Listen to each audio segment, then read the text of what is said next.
il ressort des résultats provisoires des élections législatives publiés par la Commission nationale de recensement des votes que le peuple souverain a décidé d'instituer un rapport de force très équilibré entre le pouvoir et l'opposition, ce qui est incontestablement une avancée majeure pour notre démocratie. Ce faisant, le peuple a prouvé une nouvelle fois à la face du monde sa maturité et son attachement à l'approfondissement de notre système démocratique. Nous devons en être fiers et respecter ce choix des électeurs qui, souverainement, ont décidé de rééquilibrer les forces politiques en présence. Toutefois, il nous faut éviter que cette belle opportunité ne soit transformée en difficulté pour la bonne marche de notre pays et de nos institutions.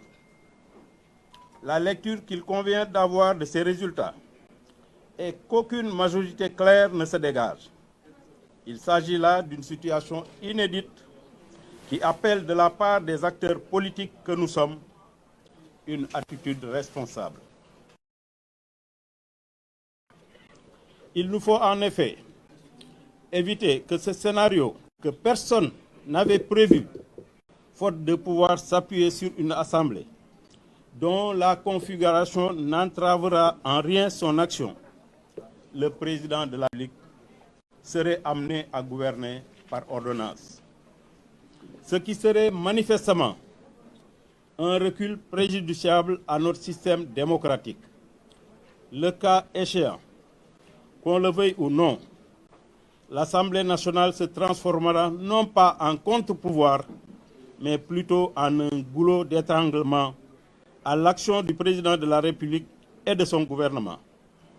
Face à cette sombre perspective qui pourrait donner lieu à une crise institutionnelle sans précédent, à toutes sortes de blocages et peut-être même à des tentatives de prise de pouvoir par des canaux non démocratiques dans un contexte où notre pays fait l'objet de toutes les convoitises avec les découvertes de ressources pétrolières et gazières sur notre sol, j'ai pris en toute responsabilité, après mûre réflexion, la décision de joindre le groupe parlementaire qui sera mis sur pied par la coalition présidentielle Benno Bokk Yakaar.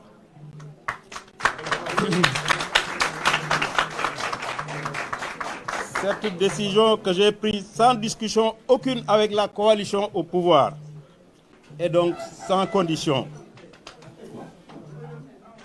Sans condition et simplement motivée par le souci d'éviter à notre pays la situation que je viens de décrire. Je pense qu'il était donc de mon devoir, en tant qu'acteur politique attaché à la bonne marche de notre État, ainsi qu'au fonctionnement correct de nos institutions, de prendre une telle décision après en avoir discuté avec mon parti et toutes les composantes de la coalition Bokk Gis Gis Liggéey qui l'ont approuvé. J'ai tenu à en informer solennellement les Sénégalais à travers une déclaration et les invite à avoir une lecture lucide de la situation sans précédent afin qu'elle ne débouche pas sur une crise institutionnelle que nous pourrions tous regretter.